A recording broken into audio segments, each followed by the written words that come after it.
Moi, je m'appelle Karine, je suis responsable du groupe de jeunes de l'église baptiste de Chancy-en-Marne. J'avais envie de pouvoir parler avec eux du travail. La trajectoire, ça a été une vraie réussite pour mon groupe de jeunes, pour nous au tabernacle. Je m'appelle Thomas Renaud, responsable jeunesse en stage avec la mission Parole de Vie France. Ce parcours a été une expérience incroyable à bien des égards. Trajectoire, c'est 4 séances, mais cette réflexion sur sa vocation, cette réflexion sur sa vie professionnelle, c'est le chemin de toute une vie. Je pense que Trajectoire, c'est un super outil. Trajectoire doit devenir une évidence dans la formation de nos jeunes. Ce parcours, ça a vraiment été une bénédiction pour moi et pour mon groupe de jeunes. Merci à tous d'être ici. Je vous présente l'équipe de choc, Christophe Martin, Ingrid, qui est très importante aussi, et puis moi, je me présenterai en dernier et j'assurerai, je pense, l'essentiel de la présentation. Christophe. Alors bonsoir à tout le monde, Christophe Martin. J'ai essentiellement participé à ce parcours qui est vraiment remarquable comme expert sur des modes de transmission intergénérationnels, comme ancien pasteur et missionnaire.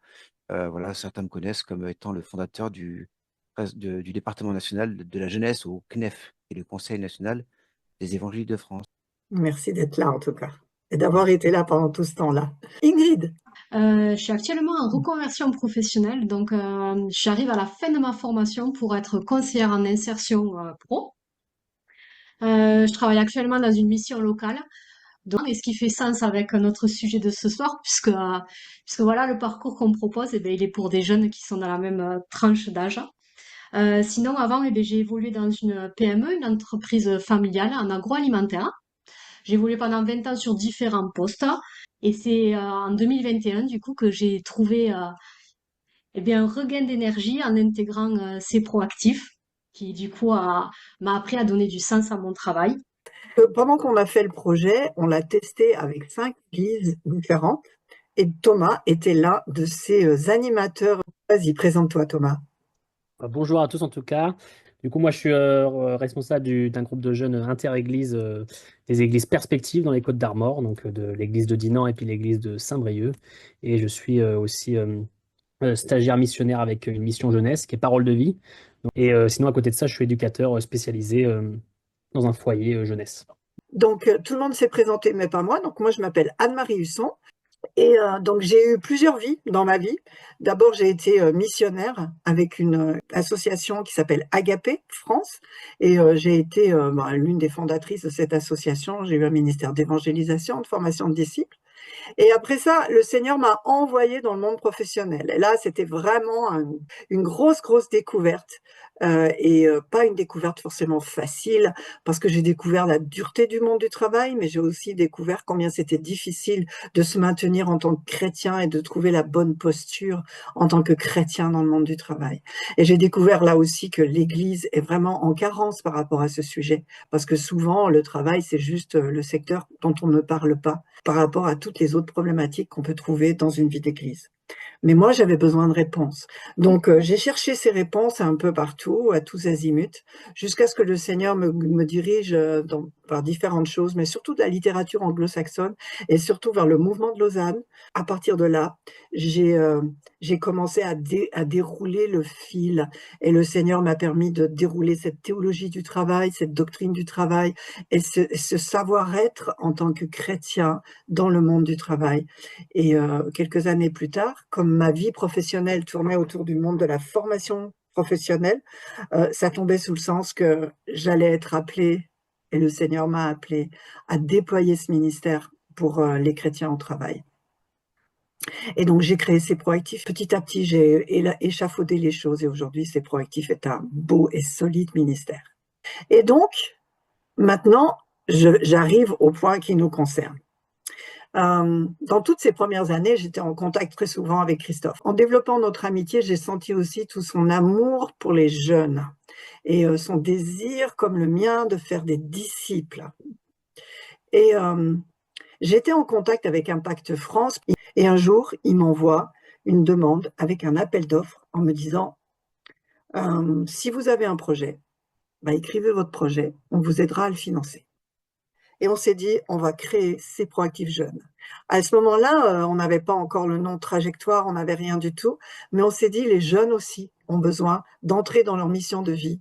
Donc, se poser la question de qu'est-ce que je vais faire de ma vie, quel est mon métier, c'est se poser la question, qu'est-ce que Dieu m'appelle à faire pour le servir. Et ça, c'était vraiment notre conviction. Peut-être un élément sociologique, juste un élément sociologique par rapport à la nouvelle génération, très courtement. La génération alpha, celle qui a entre 0 et 14 ans aujourd'hui, qui est au collège, qui va monter, elle est appelée là aussi la génération anxieuse. Et en 2022, post-Covid, au niveau de l'UNESCO, au niveau mondial, ils ont fait la plus grande enquête auprès de plus de 150 000 adolescents de 11 à 17 ans, donc 2 ans de ça, qui a déterminé le critère principal d'anxiété chez les jeunes. Je vous donne dans le mille, c'est le fait de ne pas être sûr de leur devenir professionnel. Qu'est-ce qu'on fait pour les jeunes dans ces situations? Comment on les arme pour qu'ils n'aient pas peur de l'avenir, cette peur qui les mutile, qui les angoisse, qui les étouffe, mais au contraire, qu'ils puissent embrasser leur avenir en étant guidés par ce que le Seigneur va leur demander. Même si ce qu'il va leur demander ne sera pas forcément facile à faire. Donc, c'est ça les objectifs, c'est les équiper, les armer et leur donner le courage de faire face à ce que Dieu leur demande, même si c'est pas forcément facile.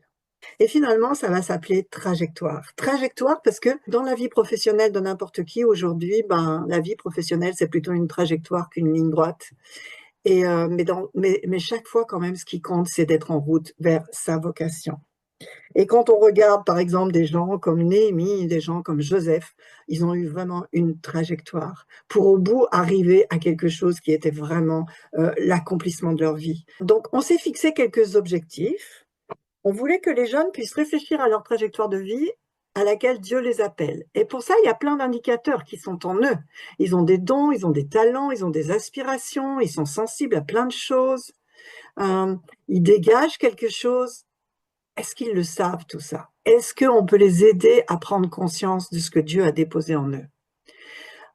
On veut aussi les amener à considérer leur orientation scolaire et leur vie pro dans un climat sécurisé, parce que là, il n'y a pas de questions qui sont fausses. Mais il y a aussi toute une église qui peut être là autour d'eux pour les encourager. Et en fait, c'est ce qu'on a vu dans les expérimentations, c'est qu'en fait, quand les jeunes commencent à bosser ça, en fait, tout le reste de l'église est super content et ils sont prêts à les entourer et à les conseiller, à leur parler de leur métier, etc.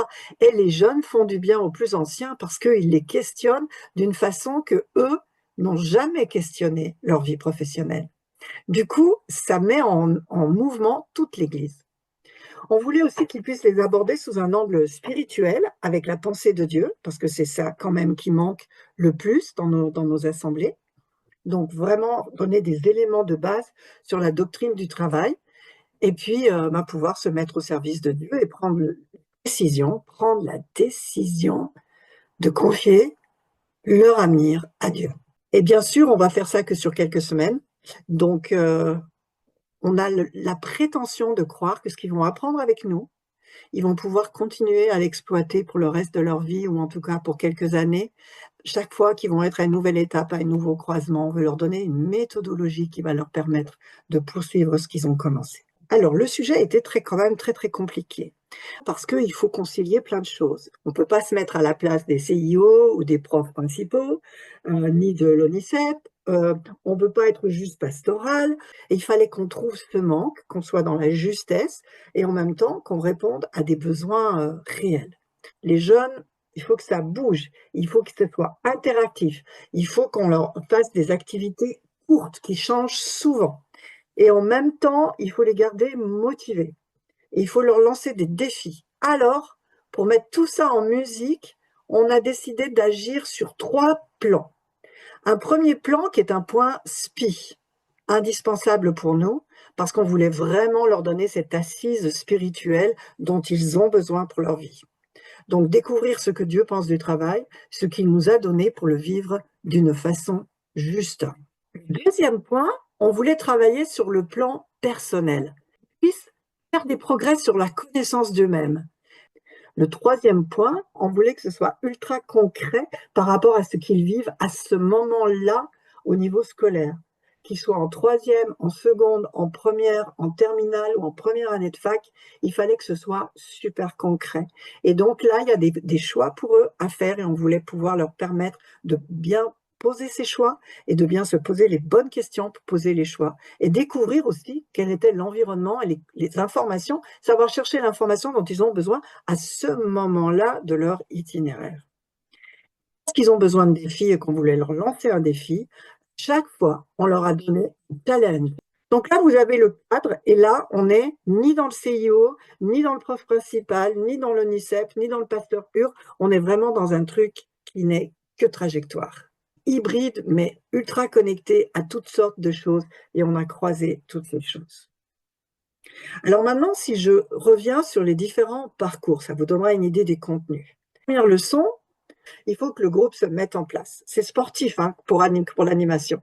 Deuxièmement, on voulait qu'ils identifient leurs besoins. Où en êtes-vous aujourd'hui dans votre trajectoire? Et puis là, on commence à leur dire, OK, identifiez les équipements dont vous disposez. Vous n'êtes pas tout seul en face de ces choix. Il y a des billes, vous avez un équipement spirituel, choisir Jésus comme copilote. Vous avez un équipement psychologique, les qualités à développer, et vous avez un équipement externe, toutes les ressources disponibles partout que vous pouvez solliciter. Donc, vous n'êtes pas tout nu pour faire ces choses. Et le challenge, on leur lance le défi de faire une enquête 360. Alors, ça, c'est un petit peu sportif. Hein, on fait ça dans les cabinets de recrutement et tout ça. Et même les adultes ont peur de faire ça. Donc, nous, on leur a dit, OK, vous y allez. Alors, évidemment, on a fait une enquête 360 moins compliquée que les adultes, plus sympa. On leur a demandé 3, 4 collectes, pas plus. Mais c'est vraiment challengeant. Et là, vous retrouvez bien les 4 pictos. Ils sont tous là. Tous les points sont bien là. Les choses commencent à devenir plus substantielles à partir de la deuxième. Le travail selon toi, le travail selon Dieu. Ici, il s'agit de questionner les différentes explications du travail qu'on trouve dans la société. Certaines sont bonnes, satisfaisantes, elles aident à vivre, puis d'autres sont carrément toxiques. Et ils vont découvrir que dans l'Église, malheureusement, il n'y a pas que des bonnes représentations du travail, mais que la plupart du temps, les représentations qu'on a du travail, c'est nous qui les avons. C'est nous qui décidons ce que je pense du travail. Parce qu'on ne fait pas appel à ce que Dieu dit sur le travail. Donc, une fois qu'ils ont travaillé ça, on leur dit, bon, ok, ça c'est cool, mais qu'est-ce que Dieu dit du travail? Et si on allait écouter ce que Dieu dit? Et ça va durer sur plusieurs sessions. Et là, on découvre 2 choses. La première, c'est que Dieu travaille. Ce qui veut dire que travailler, c'est pas non spirituel, c'est carrément spirituel. Parce que Dieu ne ferait pas quelque chose de non spirituel. Et après, on analyse toutes les qualités du travail de Dieu et du coup, on découvre toutes les dimensions spirituelles du travail. Ce qui va nous permettre de faire une analyse du travail, des différents types de métiers possibles avec ces dimensions spirituelles et de les analyser et de découvrir qu'en fait, tout métier, sauf peut-être tueur à gages, allez, mais tout métier a une dimension spirituelle. Ok, et le challenge, eh ben, on va leur demander, parce que la fiche métier, on va leur donner une fiche métier. Et cette fiche métier, ils vont la dérouler à partir de cette session jusqu'à la fin. Et ils vont documenter la fiche métier. Cette fiche métier a plein de différentes boîtes à remplir, parce qu'on va questionner le métier sous toutes sortes d'angles. Et là, ils peuvent pas forcément remplir toutes les cases actuellement, parce qu'ils n'ont pas encore la documentation nécessaire, mais ils vont choisir 3 métiers complètement différents les uns des autres. On ne veut pas qu'ils choisissent développeur web et puis production vidéo, par exemple. Non, il faut qu'ils choisissent des métiers vraiment différents, dans des secteurs différents, mais qui les intéressent pour justement se questionner là-dessus. Et ils vont documenter ces métiers. Le troisième, ils reviennent avec la fiche métier et ils commencent par un groupe où ils échangent entre eux sur les fiches métiers. Qu'est-ce qu'ils ont appris, comment ça s'est passé, etc. OK. Et on continue avec le côté SPI et on va continuer l'analyse du travail selon le projet de Dieu. Et là, on voit 2 choses très importantes. Le travail, c'est pas juste une activité pour gagner de l'argent. Le travail, c'est pas juste une obligation. Le travail, c'est un mandat qu'on a reçu de Dieu pour continuer et maintenir son œuvre de création et permettre le shalom de l'espèce humaine. c'était juste libérateur de découvrir ça. Le travail n'est pas un esclavage. Non, le travail est spirituel, il est une façon de poursuivre l'œuvre de création. Et quand je travaille, j'accomplis, je manifeste quelque chose de Dieu à travers ce que je fais. Et du coup, le travail prend une toute autre dimension. Il n'est pas juste un gagne-pain, il est un ministère. Un ministère dans le sens qu'on se met au service du Seigneur pour le bien de la société et pour la vertu, pour le shalom de la société. Au niveau perso, on va commencer à travailler les dons et les talents dont je dispose pour le servir. Là, on commence déjà à leur donner des tests. Et le challenge, c'est de prendre parmi les 3 fiches métiers qu'ils avaient faites, on veut qu'ils en choisissent une et qu'ils la creusent et qu'ils la travaillent le plus loin possible pour pouvoir vraiment aller jusqu'au bout d'une fiche métier. La séance 4, c'est l'apothéose, c'est la conclusion de tout. Donc, répondre aux besoins du monde selon mes aspirations profondes. Et là, on touche vraiment le but, entrer, comprendre l'appel de Dieu sur ma vie. Ils vont comprendre que Dieu a déposé en eux des aspirations profondes. Une aspiration profonde, c'est pas un désir d'être riche ou d'être populaire ou d'être ceci. Non, une aspiration profonde, c'est un truc qui vous fait vibrer, qui agit en profondeur, qui va demander peut-être d'énormes efforts, du renoncement, mais quand je le fais, je suis habité par quelque chose qui me pousse. Et ils vont réaliser aussi que souvent leurs aspirations profondes vont de pair avec ce qui les rend sensibles dans les besoins du monde. Ça peut être les enfants, ça peut être la justice. Et après, il faut qu'ils continuent leur fiche, donc à aller au bout de la fiche métier, actualiser la fiche métier, actualiser les différents ateliers qui n'ont pas été terminés, et on ne les lâche pas tant qu'ils n'ont pas écrit un plan d'action pour la suite. Chaque session est vraiment balisé par le guide d'apprentissage, parce que Voilà. le guide va prendre toutes les activités dans l'ordre où vous allez les aborder. Ils vont avoir des temps d'atelier avec des prises de notes, ils vont avoir des temps perso, ils vont avoir C'est toutes ça. sortes de choses, et tout est là dans le livret. Et de temps en temps, on va leur demander de revenir sur quelque chose qu'ils ont fait dans la session 1 ou la session 2, et c'est là, et ça sera là, et ils pourront l'actualiser. Ça fait une 50aine de pages écrites, vous voyez, donc c'est vraiment, ils auront vraiment de la qualité. Donc, qu'est-ce que nous proposons à l'Église? C'est pas nous qui allons dans vos églises enseigner les jeunes. C'est vous, les responsables de groupes de jeunes, qui allez vous emparer de tout ce matériel pour enseigner vos jeunes. Donc, il fallait qu'on ait en même temps le parcours de formation pour les jeunes, qui soit prêt, bien digeste, bien fait, mais en même temps, le parcours qui va vous aider, vous, les responsables de groupes de jeunes, à prendre en main tout ça. Donc, les ressources pour les groupes de jeunes, ils ont un livret de formation. On va leur donner un espace personnalisé en ligne dans lequel ils vont trouver tous les enseignements, ils vont trouver les vidéos notamment.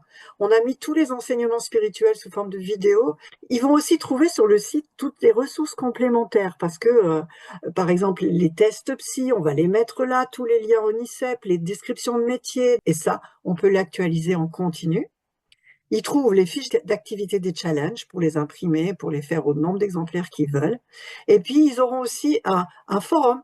Ils auront aussi un espace où ils pourront s'échanger entre eux dans le groupe, entre les sessions, parce que l'idéal, c'est pas de le faire une fois par semaine, c'est trop rapide. On pense que le meilleur tempo, c'est une fois tous les 15 jours ou à peu près, parce qu'il faut qu'ils aient du temps pour digérer les choses et faire les activités. Donc ça, on le donne aux églises, mais nous, ce qu'on va découvrir, c'est vous les responsables de groupes de jeunes. Donc, on va vous accompagner. On va commencer par une formation pour que vous puissiez comprendre le parcours. On vous donnera toutes les ressources, mais cette fois-ci, pas les ressources que les jeunes ont, bien sûr qu'on vous le donnera aussi, mais les ressources spécifiques de l'animateur. Donc, l'animateur, il a les vidéos, mais il a aussi les textes de toutes les vidéos, parce que des fois, c'est juste lassant de regarder une vidéo, on va plus vite en lisant. Vous allez avoir le PowerPoint d'animation, vous allez avoir les guides pédagogiques, vous allez avoir des feuilles de route, vous allez avoir les fiches d'activité. Et puis, au fur et à mesure du parcours, vous serez accompagné par un référent, c'est-à-dire l'un de nos équipiers, c'est proactifs, qui seront là pour vous accompagner, pour répondre à vos questions, pour vous aider à préparer. Et aussi, l'idée, c'est de créer une communauté en ligne pour les responsables de groupes de jeunes. Parce qu'il va y avoir de plus en plus de responsables de groupes de jeunes qui vont faire le parcours. Et entre vous, vous allez pouvoir aussi vous aider. Alors, animation, vas-y Thomas, comment tu as vécu ça?